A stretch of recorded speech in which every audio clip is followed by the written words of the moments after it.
പ്രിയപ്പെട്ട ദൈവജനമേ, ദാ ഈ ദൈവരാജ്യ ശുശ്രൂഷയിൽ നമ്മൾ ഒന്ന് ചേർന്ന് പ്രാർത്ഥിക്കുകയാണ്. ഈ ശുശ്രൂഷയിൽ പങ്കെടുക്കുമ്പോൾ ദൈവത്തിൻ്റെ ആത്മാവ് നമ്മളെ ഓരോരുത്തരെയും പുതിയ അഭിഷേകത്തിലേക്ക്, ആത്മീയ കൃപയിലേക്ക് നയിക്കുകയാണ്. നമുക്ക് ഒരുമിച്ച് പ്രാർത്ഥിക്കാം. നിങ്ങളായിരിക്കുന്ന ഇടങ്ങളിലൊക്കെ സാധിക്കുമെങ്കിൽ 2 കരങ്ങൾ നന്നായിട്ടൊന്ന് ഉയർത്തിപ്പിടിച്ചേ. കർത്താവേ, എൻ്റെ ഈ ശരീരം ഞാൻ സമർപ്പിക്കുന്നു, എൻ്റെ മനസ്സും ആത്മാവ് സമർപ്പിക്കുന്ന കർത്താവേ, ഒരു പുതിയ അഭിഷേകത്തിലേക്ക് എന്നെ നയിക്കണമേ. നമുക്ക് എല്ലാവർക്കും ഒന്ന് സ്തുതിച്ചൊന്ന് പ്രാർത്ഥിക്കാം. യേശുവേ എന്ന് വിളിച്ച് പ്രാർത്ഥിക്കാം, ആത്മാവേ എന്ന് വിളിച്ച് പ്രാർത്ഥിക്കാം, ആബാ പിതാവേ എന്ന് വിളിച്ച് പ്രാർത്ഥിക്കാം. ഹല്ലേലൂയ. യേശുവേ നന്ദി, ആബാ പിതാവേ, പരിശുദ്ധാത്മാവേ. കൈകൾ അടിച്ചു പാടാം. അപ്പസ്തോലഗണങ്ങളിൽ നിറഞ്ഞു നിന്ന അഗ്നിനാളമായി നിറഞ്ഞവനെ, നിത്യജീവനായി അണഞ്ഞവനെ, പറന്നിറങ്ങി വരണേ. ഒരുമിച്ച് പാടാം. അപ്പസ്തോലന്മാരുടെ മേൽ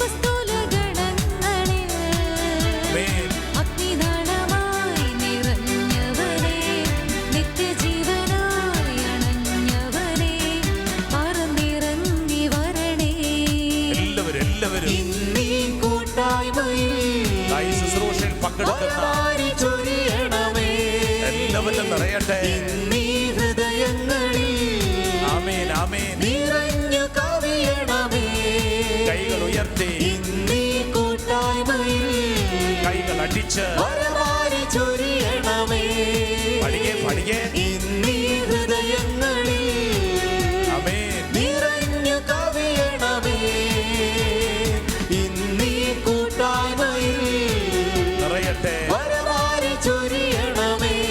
സകലത്തിലും ദൈവത്തിന്റെ ആത്മാവ് അതിശക്തമായിട്ട് വെളിപ്പെടട്ടെ. കരങ്ങൾ ഉയർത്തിയൊന്ന് സ്തുതിക്കട്ടെ. ദൈവത്തിന്റെ ആത്മാവ് ഈ നിമിഷം പ്രാർത്ഥിക്കുന്ന ഓരോ വ്യക്തിയിലും വെളിപ്പെടട്ടെ. ലോകത്തിന്റെ പല ഭാഗങ്ങളിലുള്ള ഈ ദൈവജനത്തിലേക്ക് അത്ഭുതകരമായ ദൈവശക്തി ഈ സമയം തന്നെ വെളിപ്പെടട്ടെ. തടസ്സങ്ങൾ മാറട്ടെ. കൃപയ്ക്ക് മേൽ കൃപ നിറയട്ടെ. പരിശുദ്ധാത്മാവ് നിറയട്ടെ.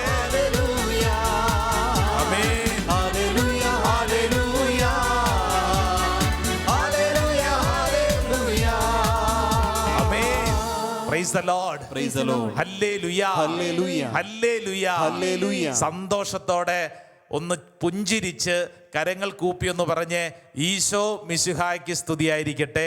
ഈശോ മിശിഹായ്ക്ക് സ്തുതിയായിരിക്കട്ടെ. Praise the Lord. Praise the Lord. പ്രിയപ്പെട്ടവരെ, ദാ നമ്മൾ ഒരിക്കൽ കൂടെ ദൈവരാജ്യ ശുശ്രൂഷയിൽ പങ്കുചേരുകയാണ്. ദൈവരാജ്യ ശുശ്രൂഷ എന്ന് പറഞ്ഞാൽ എന്താ അർത്ഥം? യേശു വചനം വാരി വിതറിയ ശുശ്രൂഷ.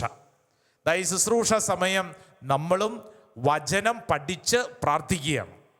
സാധിക്കുന്ന എല്ലാവരും വിശുദ്ധ ഗ്രന്ഥമൊക്കെ എടുത്ത്, നോട്ട് ബുക്കൊക്കെ എടുത്ത് വചനം എഴുതി പഠിക്കണം. ഇന്ന് ദാ നമ്മളെല്ലാവരെയും നമ്മുടെ വ്യക്തിപരമായ ജീവിതത്തിൽ ശ്രദ്ധിക്കേണ്ട ഒരു പ്രധാനപ്പെട്ട കാര്യം യാക്കോബ് ശ്ലീഹ പഠിപ്പിക്കുകയാണ്. ബുക്ക് ഓഫ് ജെയിംസ്, യാക്കോബ് ശ്ലീഹായുടെ ലേഖനം 4-ാം അധ്യായം 17-ാം തിരുവചനം. Book of James chapter 4 verse 17. നല്ല സുന്ദരമായ ഒരു വചനമാണ്. വായിച്ചാൽ മാത്രം പോരാ, പ്രാവർത്തികമാക്കേണ്ട ഒരു വചനമാണ്. ആ വചനം ഏതാണെന്ന് നമുക്കൊന്ന് ശ്രദ്ധിക്കാം. യാക്കോബ് ശ്ലീഹായുടെ ലേഖനം 4-ാം അധ്യായം 17-ാം തിരുവചനം. വചനം ഇങ്ങനെ പറയുന്നു: ചെയ്യേണ്ട നന്മ ഏതാണെന്നറിഞ്ഞിട്ടും അത് ചെയ്യാതിരിക്കുന്നവൻ പാപം ചെയ്യുന്നു. നമുക്കൊരിക്കൽ കൂടെ ഒരുമിച്ച് വായിക്കാം. ചെയ്യേണ്ട നന്മ ഏതാണെന്നറിഞ്ഞിട്ടും അത് ചെയ്യാതിരിക്കുന്നവൻ പാപം ചെയ്യുന്നു. Praise the Lord. ഹല്ലേലൂയ. ഇതിനു മുമ്പ് വായിച്ചിട്ടുണ്ടോ? വായിച്ചിട്ടുണ്ട്, ചിലരത് ശ്രദ്ധിച്ചിട്ടില്ല.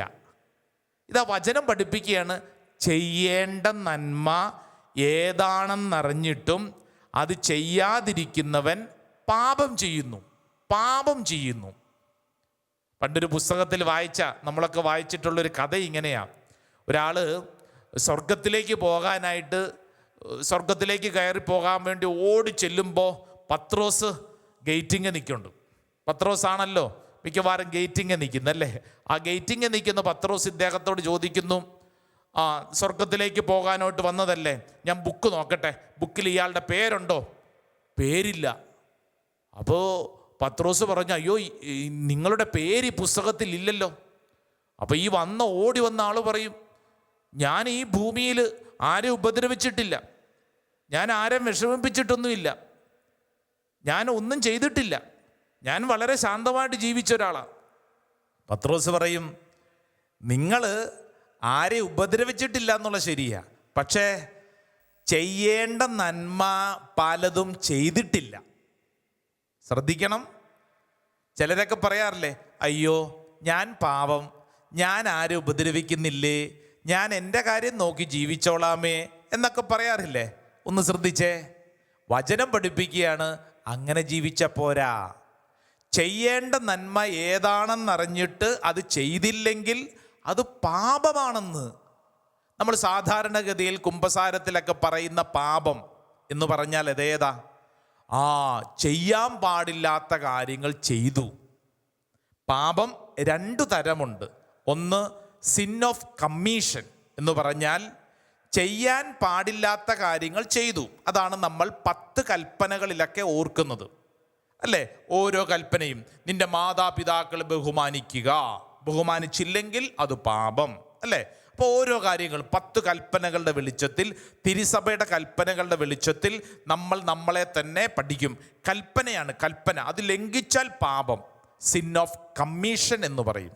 രണ്ടാമത്തതുണ്ട് സിൻ ഓഫ് ഒമിഷൻ എന്ന് പറഞ്ഞാൽ ചെയ്യേണ്ട നന്മ ചെയ്യാതിരുന്നാൽ അത് പാപം. ചെയ്യേണ്ട നന്മ ചെയ്യാതിരുന്നാൽ അത് പാപം. വിശുദ്ധ ഗ്രന്ഥത്തിൽ ഈ വിഷയത്തെ പല മേഖലകളിലൂടെ പഠിപ്പിക്കുന്നുണ്ട്. പ്രത്യേകിച്ച് പഴയ നിയമത്തിൽ രണ്ടാമത്തെ ദൈവത്തിൻ്റെ ചോദ്യം ആരോടാണ്? കായേനോടാണ്. കായേനോട് ദൈവം ചോദിക്കുന്നുണ്ട്. ഉൽപ്പത്തി പുസ്തകം അതിൻ്റെ 4-ാം അധ്യായം 9-ാം തിരുവചനം. ചോദ്യം ഇങ്ങനെയാണ്, കർത്താവ് കായേനോട് ചോദിച്ചു, നിന്റെ സഹോദരൻ ആബേൽ എവിടെ? Where is your brother? നിന്റെ സഹോദരനെ കുറിച്ച് നിനക്കൊരു ശ്രദ്ധയുണ്ടാവണം. അതാണ് അതിൻ്റെ അർത്ഥം. ഈ ശുശ്രൂഷ സമയത്തൊന്ന് ചിന്തിച്ചേ, നിനക്ക് നിന്റെ കാര്യം മാത്രമേ ചിന്തയുള്ളോ? നിന്റെ സഹോദരങ്ങളെക്കുറിച്ച് നിനക്ക് വല്ല ചിന്തയുണ്ടോ? അവരുടെ കാര്യങ്ങളൊക്കെ ആര് ശ്രദ്ധിക്കും? നീ ശ്രദ്ധിക്കണം. ശ്രദ്ധിക്കാതിരുന്നാൽ അത് പാപം. പുതിയ നിയമത്തിൽ ഈ വിഷയത്തെക്കുറിച്ച് ഈശോ പല ഉപമകളിലൂടെ പഠിപ്പിച്ചു.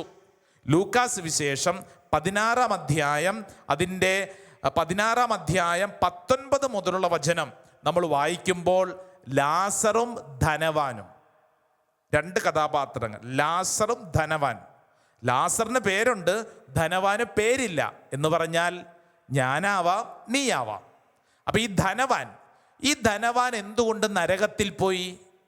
വീടിന് മുമ്പിൽ കിടന്ന ലാസറിനെ ഗുണ്ടകളെ വിട്ട് തല്ലിയോ? ഓടിച്ചു വിട്ടോ? ഇടിച്ചോ? എന്തു ചെയ്തു? ധനവാൻ സുഖിച്ച് ജീവിച്ചു, ലാസറിനെ ശ്രദ്ധിച്ചില്ല, മൈൻഡ് ചെയ്തില്ല. അതാണ് കാരണം. ചെയ്യേണ്ട നന്മ ഏതാണെന്നറിഞ്ഞിട്ടും ചെയ്തില്ലെങ്കിൽ അത് പാപം. വീണ്ടും നല്ല സമറിയാക്കാരൻ്റെ ഉപമ ഈശോ പഠിപ്പിക്കും. ലൂക്കാസ് വിശേഷം 10-ാം അധ്യായം 37-ാം തിരുവചനത്തിൽ ഈശോ ചോദിക്കുന്നുണ്ട്, ആരാണ് നല്ല അയൽക്കാരൻ? നല്ല അയൽക്കാരൻ എന്ന് പറഞ്ഞാൽ ആരാണ്? സഹായിച്ചവൻ, ചെയ്യേണ്ട നന്മ ചെയ്തവനാണ് നല്ല അയൽക്കാരൻ. വീണ്ടും മത്തായിയുടെ സുവിശേഷം 25-ാം അധ്യായം 14 മുതലുള്ള വചനത്തിൽ താലന്തുകളുടെ ഉപമ പറയും. താലന്തുകളുടെ ഉപമ. ഒരുത്തൻ അതുകൊണ്ട് പോയി കുഴിച്ചിട്ടു. ചെയ്യേണ്ട കാര്യം ചെയ്തില്ല. ചെയ്യേണ്ട നന്മ ചെയ്തില്ലെങ്കിൽ അത് അപകടം. ഞാനിപ്പോൾ ഈ വിഷയത്തെക്കുറിച്ചൊക്കെ പറഞ്ഞുകൊണ്ടിരിക്കുമ്പോൾ ചിലർ ചിന്തിക്കുന്നുണ്ട്, അച്ചോ അത് കുമ്പസാരത്തിലൊക്കെ പറയേണ്ട പാപകരമായ കാര്യങ്ങളല്ലേ, അതുകൊണ്ട് ഞങ്ങളുടെ കുടുംബത്തിലും വ്യക്തി ജീവിതത്തിലും വല്ല കുഴപ്പമുണ്ടോ? കുഴപ്പമുണ്ട്. ചെയ്യേണ്ട കാര്യങ്ങൾ ചെയ്തില്ലെങ്കിൽ, പറയേണ്ട കാര്യങ്ങൾ പറഞ്ഞില്ലെങ്കിൽ അത് നമ്മുടെ ബന്ധങ്ങളെ അഫക്റ്റ് ചെയ്യും. പ്രത്യേകിച്ച് ഈ കാലഘട്ടത്തിൽ അനേക കുടുംബങ്ങളെ അസ്വസ്ഥപ്പെടുത്തുന്നുണ്ട്. ഞാനൊരു കൊച്ചുദാഹരണം പറയട്ടെ. ഒരു കുടുംബത്തിൽ ഭാര്യയും ഭർത്താവും ഇവരൊരു കല്യാണത്തിന് അണിഞ്ഞൊരുങ്ങി പോവുകയാണ് അല്ലേ? സ്വാഭാവികമായും സ്ത്രീക്കാണ് അണിഞ്ഞൊരുങ്ങാൻ സമയം കൂടുതൽ. ഭർത്താവ് ഒരു മുണ്ട കൊടുത്ത് ഷർട്ടൊക്കെ ഇട്ട് പൗഡറൊക്കെ ഇട്ട് മുൻവശത്ത് വന്ന് റെഡിയായിട്ടിരിക്കുന്നു. എന്നിട്ട് ഭാര്യയെ വിളിക്കുകയാണ്, നീ വരുന്നില്ല, കുറേ നേരമായല്ലോ, സമയമായി, നീ എന്ത് ചെയ്യുവാണെന്നൊക്കെ പറഞ്ഞ് ബഹളം ഉണ്ടാക്കുന്നു. ഭാര്യ കുറേ കഴിഞ്ഞ് ഇത് അണിഞ്ഞൊരുങ്ങി നല്ലൊരു സാരിയെ കൊടുത്ത് പുറത്തോട്ട് വന്ന് ഭർത്താവിൻ്റെ മുഖത്തേക്കൊന്ന് നോക്കും. എന്തിനാണെന്നറിയാവോ? ഭർത്താവ് ഈ ഭാര്യനെ നോക്കി ഒരു അഭിനന്ദനം, കൊള്ളാമടി എന്ന് കേൾക്കാൻ ആർക്ക് ആഗ്രഹമുണ്ട്? ഭാര്യയ്ക്ക് ആഗ്രഹമുണ്ട്. എന്നാൽ ഈ ഭർത്താവ് ഇതൊന്നും ശ്രദ്ധിക്കാതെ സമയം പോയി, നീ എന്ത് ചെയ്തുകൊണ്ടിരിക്കുക, കുറ്റം പറഞ്ഞ് വെറുപ്പിച്ച് കല്യാണത്തിന് പോകുന്നു. ഈ ഭാര്യയുടെ ഉള്ളിൽ എന്തായിരിക്കും? ഓ, ഈ മനുഷ്യൻ എൻ്റെ ജീവിത പങ്കാളി എന്നാലും എന്നെ ഒന്ന് നോക്കിയില്ലല്ലോ, എന്നെ ഒന്ന് അഭിനന്ദിച്ചില്ലല്ലോ എന്നൊരു സങ്കടം കിടക്കും. പ്രശ്നം അവിടം കൊണ്ട് തീരുന്നില്ല. കല്യാണ വീട്ടിലെത്തി. അപ്പോഴാണ് ദേ അപ്പുറത്തെ വീട്ടിലെ തോമസ് ഏട്ടൻ ഈ സഹോദരിയെ കണ്ട്, എടി ഗ്രേസി, നിന്റെ സാരി കൊള്ളാമല്ലോടി, ഇത് നിനക്ക് നന്നായിട്ട് ചേരും എന്ന് പറയുന്നു. കുഴപ്പമുണ്ടോ? കുഴപ്പമുണ്ട്. എന്താ കുഴപ്പം? ഈ ഗ്രേസി എന്ന് പറയുന്ന കുടുംബനാഥ ഭർത്താവിൽ നിന്ന് ഒരു അഭിനന്ദനം പോലും കിട്ടാതെ വിഷമിച്ചിരിക്കുമ്പോഴാണ് അപ്പുറത്തുനിന്ന് അഭിനന്ദനം കിട്ടുന്നത്. സാവധാനം അങ്ങോട്ട് തിരിയും. മനസ്സിലാവണുണ്ടോ? എന്ന് പറഞ്ഞാൽ അഭിനന്ദനം കൊടുക്കേണ്ടിടത്ത് കൊടുക്കണം, പറയേണ്ടിടത്ത് പറയണം. നീ ചെയ്യേണ്ട കാര്യങ്ങൾ ചെയ്തില്ലെങ്കിൽ അത് അപകടം. ചില ഭർത്താക്കന്മാർ പറയും, എനിക്കങ്ങനത്തെ സ്വഭാവമൊന്നുമില്ല, സ്നേഹം എൻ്റെ ഉള്ളിലാണ്, എനിക്ക് പ്രകടിപ്പിക്കാൻ അറിഞ്ഞുകൂടാ. പ്രകടിപ്പിക്കാൻ അറിയത്തില്ലെങ്കിൽ ശ്രദ്ധിക്കേണ്ട കാര്യം, അത് കുടുംബത്തിൽ താളം തെറ്റിക്കും. ശ്രദ്ധ മാറും. നമ്മുടെ കുടുംബത്തിൽ വളരെയധികം ശ്രദ്ധിക്കണം. കഴിഞ്ഞ നാളിലൊരു പെൺകുട്ടി, ആ പെൺകുട്ടിയുടെ ഒരു പ്രണയ കേസുമായിട്ട് ബന്ധപ്പെട്ട് ധ്യാനമന്ദിരത്തിൽ വന്നിരിക്കുക. അമ്മയുമായിട്ട് വലിയ സ്നേഹമായിരുന്നു. ഇപ്പോൾ ഇവൾക്ക് ഇൻസ്റ്റാഗ്രാമിൽ പരിചയപ്പെട്ട ഒരു ചെറുപ്പക്കാരൻ, മറ്റൊരു മതത്തിൽപ്പെട്ടതാ, അവനോടാണ് പ്രണയം, അമ്മയോട് വെറുപ്പ്. ഞാൻ ഈ പെൺകുട്ടിയോട് സംസാരിച്ച് വന്നപ്പോൾ ഈ പെണ്ണ് പറഞ്ഞതെന്താണെന്നറിയോ? അച്ഛാ, ഞാൻ കോളേജിൽ നിന്ന് വരുമ്പോൾ എൻ്റെ അമ്മയോട് എല്ലാ വിശേഷവും ഞാൻ പറയും. അടുക്കളയിൽ അമ്മ ഭക്ഷണം ഉണ്ടാക്കും, ഞാൻ അവിടെ ഒരു സ്റ്റൂളുണ്ട്, അതെൻ്റെ സ്റ്റൂളാണ്, ഞാൻ അവിടെ ഇരുന്ന് എൻ്റെ അമ്മയോട് ഞാൻ കൊച്ചു വർത്താനങ്ങളൊക്കെ പറയും, കോളേജിൽ എല്ലാ കാര്യങ്ങളും പറയും. അങ്ങനെ ഒരു ദിവസം ഞാൻ ഈ വിശേഷം പറഞ്ഞുകൊണ്ടിരിക്കുമ്പോൾ അമ്മ കലിതുള്ളി ദേഷ്യപ്പെട്ട് എന്നോട് പറഞ്ഞു, ഒന്ന് മിണ്ടാണ്ടിരിക്കാമോ, ഇത് കുറേ നേരമായില്ല കലവില എന്ന് പറയുന്നു, നീ ഒന്ന് മിണ്ടാണ്ടിരുന്നേ, നിൻ്റെ ഇതൊന്നും കേൾക്കാൻ എനിക്ക് സമയമില്ല, ഇവിടെ നിന്ന് ഇറങ്ങി പൊക്കെ എന്ന് പറഞ്ഞു. ഈ പെണ്ണിനാകെ വിഷമായി. മുറിക്കകത്തോട്ട് പോയി, ആരോടെങ്കിലും പറയണമല്ലോ. അങ്ങനെ ഇരിക്കുമ്പോൾ മൊബൈൽ എടുക്കുന്നു. നോക്കിയപ്പോഴാണ് കഴിഞ്ഞ ദിവസം ഇൻസ്റ്റാഗ്രാമിൽ വന്ന ഒരു മെസ്സേജിന് മറുപടി വിട്ടിട്ടില്ല. വെറുതെ നോക്കി തിരിച്ചങ്ങോട്ടൊരു ഹായ് എന്നൊരു വിട്ടു. അവിടുന്ന് തിരിച്ചിങ്ങോട്ട് 3 ഹായ്, അങ്ങോട്ടും ഇങ്ങോട്ട് ഹായ് ഹൂ ഹൂ. എന്തു പറയേണ്ടു? ഈ പെണ്ണ് പറഞ്ഞതാ, അച്ഛാ, ഒരാഴ്ച കൊണ്ട് ഞാനും ഈ ചെറുക്കൻ, ഇവൻ ഇന്നേ വരെ ഞാൻ നേരിട്ട് പോലും കണ്ടിട്ടില്ല, ഫോണിലൂടെയായി ഞങ്ങളുടെ കോണ്ടാക്റ്റ്, എൻ്റെ എല്ലാ കാര്യങ്ങളും അവൻ കേൾക്കുമച്ച. വീട്ടുകാരെ ശ്രദ്ധിക്കണം, നാട്ടുകാർ നമ്മുടെ മക്കളെ കേൾക്കാൻ തയ്യാറാണ് എന്ന് പറഞ്ഞാൽ വേണ്ടത്ര പരിഗണന കൊടുത്തില്ലെങ്കിൽ ശ്രദ്ധ തെറ്റും. യാക്കോബ് ശ്ലീഹ നമ്മുടെ മുമ്പിൽ പഠിപ്പിക്കുന്ന വചനം, ഇത് വചനം വായിച്ച് മാത്രം തീർക്കേണ്ടതല്ലെന്ന്, സ്വഭാവത്തിൽ വരുത്തണം. ചെയ്യേണ്ട നന്മ ഏതാണെന്നറിഞ്ഞിട്ടും അത് ചെയ്യുന്നില്ലെങ്കിൽ അത് പാപം. കുടുംബ ബന്ധങ്ങളെ താളം തെറ്റിക്കും, അസ്വസ്ഥപ്പെട്ട് കഴിഞ്ഞാൽ പിന്നെ കരഞ്ഞിട്ട് കാര്യമില്ല. ഉള്ളിലാണ് സ്നേഹം, ഞാൻ പ്രകടിപ്പിച്ചില്ലെന്നേ ഉള്ളൂ, എന്തിൻ്റെ കുറവാണ്, ചോദ്യങ്ങളല്ല, ചെയ്യേണ്ട കാര്യം. ഈ ശുശ്രൂഷ സമയത്ത് ദൈവത്തിൻ്റെ ആത്മാവ് നിന്നെ ക്ഷണിക്കുന്നത് എന്തിനു വേണ്ടി എന്നറിയോ?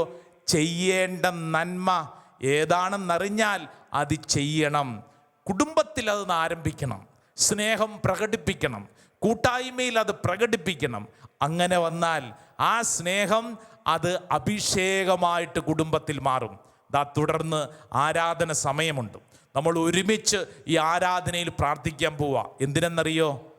ചെയ്യേണ്ട നന്മ ഏതാണെന്നറിഞ്ഞിട്ടും അത് ചെയ്തില്ലെങ്കിൽ മാപ്പ് ചോദിച്ച് പ്രാർത്ഥിക്കാനും ആ വിഷയങ്ങളിൽ പ്രവൃത്തിയിലൂടെ തമ്പുരാൻ്റെ മുമ്പിൽ ഉത്തരം കൊടുക്കാനും ചെയ്യാനുള്ള വലിയൊരു തീരുമാനം സാധിക്കുമെങ്കിൽ കുടുംബാംഗങ്ങളൊക്കെ വിളിച്ച് നമുക്ക് ഒരുമിച്ച് ഈ ആരാധന സമയത്ത് പ്രാർത്ഥിക്കാം. നിശ്ചയമായും ദൈവത്തിൻ്റെ അനുഗ്രഹം ഈ ആരാധന സമയം നമ്മിലേക്ക് ഒഴുകപ്പെടും. ആമേൻ.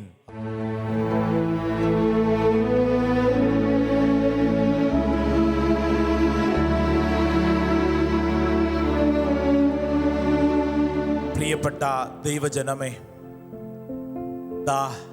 പരിശുദ്ധൽത്താരയിൽ നിന്നെയും എന്നെയും സ്നേഹിക്കുവാനും ജീവിതത്തെ മുഴുവൻ സംരക്ഷിക്കുവാനും ആഗ്രഹിച്ചുകൊണ്ട് ഈശോ കടന്നു വന്നിരിക്കുകയാണ്.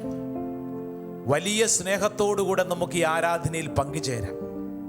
ദൈവത്തിൻ്റെ ആത്മാവ് നിന്നെ അതിശക്തമായൊരു കാര്യം ഓർമ്മപ്പെടുത്തുകയാണ്. ചെയ്യേണ്ട നന്മ ഏതാണെന്നറിഞ്ഞിട്ടും അത് ചെയ്തില്ലെങ്കിൽ അത് പാപമാണ്. യാക്കോബ് ശ്ലീഹായുടെ ലേഖനം 4-ാം അധ്യായം 17-ാം തിരുവചനം. ഒരു നിമിഷം നീ ആയിരിക്കുന്നിടങ്ങളിൽ കണ്ണടച്ച് 2 കരങ്ങളും നെഞ്ചോട് ചേർത്തൊന്ന് ചിന്തിച്ചേ. ചെയ്യേണ്ട നന്മ അതേതൊക്കെ മേഖലകളിലാണ് ഞാൻ ചെയ്യാതെ പോയിട്ടുള്ളത്? നമ്മുടെ കുടുംബത്തിലൊന്ന് ചിന്തിച്ചേ, നമ്മുടെ ബന്ധങ്ങളിലൊന്ന് ചിന്തിച്ചേ. ഞാൻ വേണ്ടത്ര രീതിയിൽ എൻ്റെ കുടുംബാംഗങ്ങളെ സ്നേഹിക്കുന്നുണ്ടോ, പരിഗണിക്കുന്നുണ്ടോ? എൻ്റെ ഉത്തരവാദിത്തങ്ങളിൽ എങ്ങനെയാണ്? ഞാൻ വേണ്ടത്ര രീതിയിൽ മറ്റുള്ളവരെ മനസ്സിലാക്കുന്നുണ്ടോ? ചെയ്യേണ്ട നന്മ ഏതാണെന്നറിഞ്ഞിട്ടും ഞാൻ എൻ്റെ സുഖം തേടി ഞാൻ ഒഴിഞ്ഞു മാറുന്നുണ്ടോ? പ്രിയപ്പെട്ടവരെ, അപ്രകാരമുള്ള എല്ലാ അനുഭവങ്ങളെയും പരിശുദ്ധ അൾത്താരിൽ സമർപ്പിച്ച് വലിയ വിശുദ്ധീകരണത്തിന് വേണ്ടി പ്രാർത്ഥിക്കുക. ഈശോയോട് പറയണം, ഈശോയെ, ചെയ്യേണ്ട നന്മകൾ ചെയ്യാനുള്ള കൃപ നൽകണമേ. മടി കൂടാതെ എനിക്ക് ശുശ്രൂഷയ്ക്കുള്ള വരം നൽകണമേ. ഈശോയെ, മറ്റുള്ളവരിൽ നിന്ന് തിരിച്ചു കിട്ടുമെന്ന് പ്രതീക്ഷിക്കാതെ അങ്ങയെപ്പോലെ നന്മ ചെയ്യാനുള്ള കൃപ നൽകണമേ. ഈ നിമിഷം ഈശോയെ നോക്കിക്കൊണ്ട് നമുക്ക് എല്ലാവർക്കും പ്രാർത്ഥിക്കാം. കർത്താവേ, എൻ്റെ ജീവിതത്തിൽ ഒരു വിശുദ്ധീകരണം, പാപബന്ധനങ്ങളിൽ നിന്നുള്ളൊരു വിടുതൽ, എൻ്റെ ജീവിതത്തിൽ എനിക്ക് എന്നെക്കുറിച്ച് തിരിച്ചറിയാനുള്ള കൃപ കർത്താവെ നൽകണമേ. നമുക്ക് ഈ ഗാനത്തിൻ്റെ വരികളോട് ചേർന്ന് ഒരുമിച്ച് പ്രാർത്ഥിക്കാം. എൻ ലംഘനങ്ങളെല്ലാം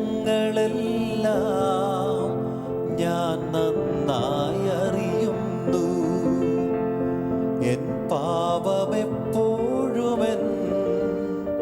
മുൻപിലിരിക്കുന്നു. യേശുവേ,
കരങ്ങൾ സ്വർഗത്തിലേക്ക് ഉയർത്തിപ്പിടിച്ച് ഇതാ പ്രാർത്ഥിക്കുന്ന ദൈവജനത്തെ കർത്താവിന്റെ ശക്തി കൊണ്ട് നിറയട്ടെ.